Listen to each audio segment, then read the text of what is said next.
With Lisa Cook, the Federal Reserve Board of Governors member, being fired and then unfired for mortgage fraud, some people have been wondering if they are also susceptible to being found guilty of mortgage fraud. So I want to clear some things up on what qualifies as mortgage fraud and what does not. First, let's talk about why somebody would commit mortgage fraud.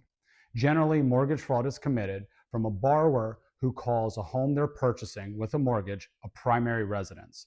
Primary residences qualify for better mortgage terms than investment properties or second homes. So some people will try to call a property a primary residence when their intention is to use it as something else, to qualify for lower interest rates, lower down payment, or otherwise better terms. For a home to qualify as a primary residence, the bank requires two things from the borrower.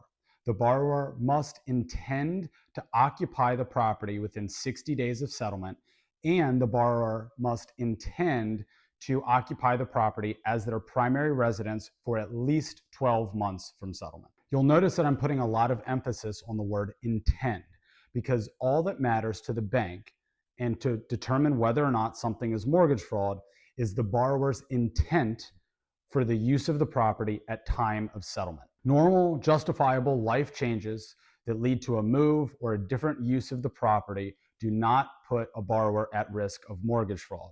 The requirement is that the borrower intends to use the property for primary residence and meet those two requirements at time of settlement.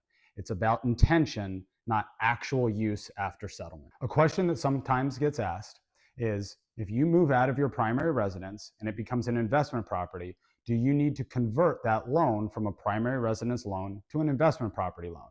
The answer is no. You can keep that loan with the primary residence terms as an investment property.